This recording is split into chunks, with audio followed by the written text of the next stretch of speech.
안녕하세요. 멘토입니다. 자, 이제 1번 도시 공간 구조 및 입지에 관한 설명으로 옳은 것을 골라보래요.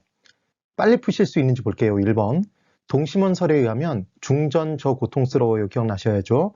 중심지는 중심 업무지구였어요. 중은. 그럼 얘는 도심이라고 생각하시는 거예요.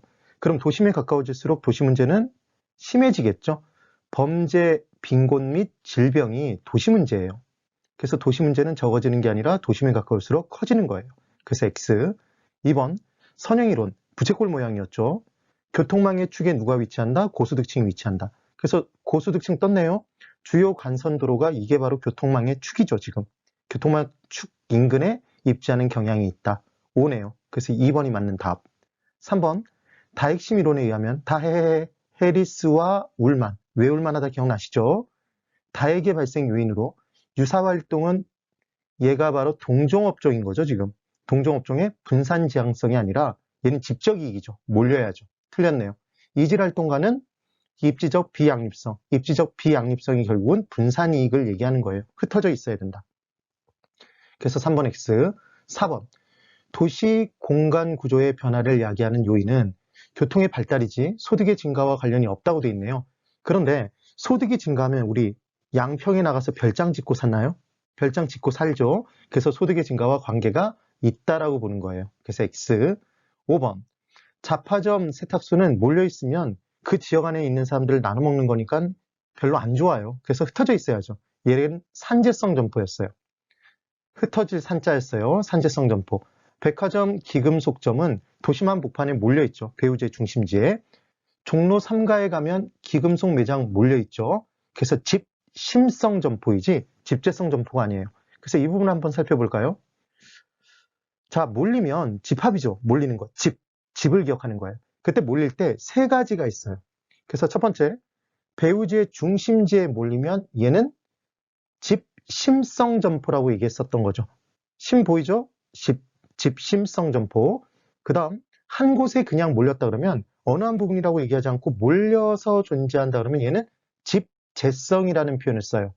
그 다음 이번에는 국부적 중심지에 몰리면 얜 전원일기에 나오는 읍이라고 생각하시면 된다고 그랬죠. 읍내 나가면 비료상점 있죠. 농기구점 몰려있죠. 철공소 몰려있죠. 어촌이면 어구점이 몰려있죠. 얘가 바로 국부적 집중성 점포가 됩니다. 어떤 개념인지 이해가 되시죠? 다 공통적으로 집합 몰려있다는 게 있는 거죠. 그 다음 흩어져 있는 게 유리하다.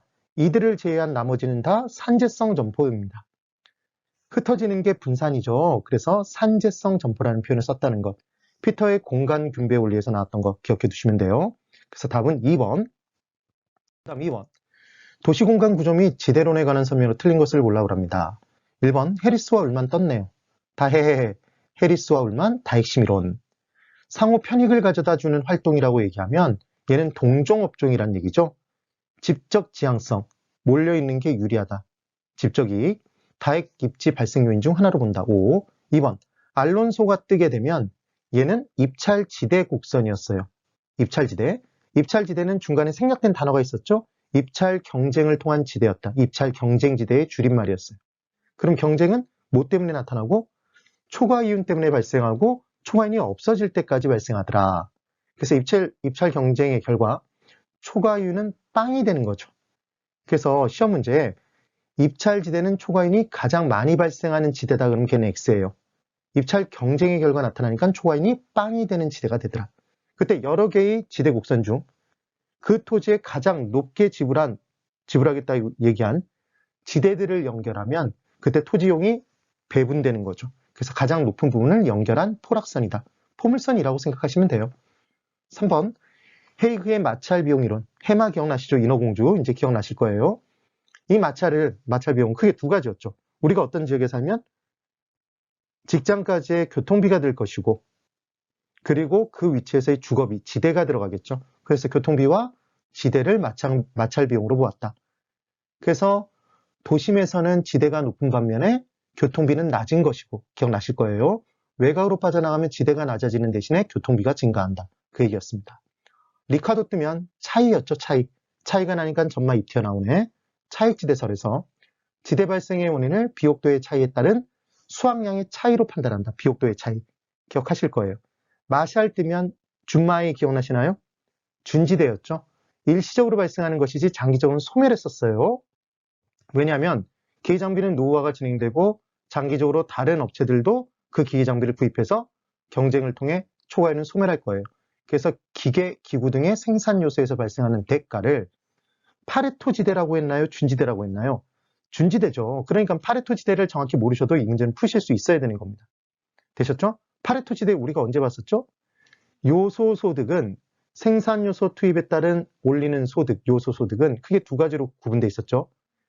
해당 생산 요소가 다른 생산 부분으로 바뀌어져서 바뀔 전자, 사용됨에 따라 쓸 용자, 전용됨에 따라 올릴 수 있는 수입 이상은 줘야지만 그대로 그 생산 부분에 투입될 것이다. 그래서 최소한으로 주어지는 부분이 전용 수입, 걔를 전용의 기회비용이라고도 했었죠. 용용 죽겠지 기억나시면 됩니다.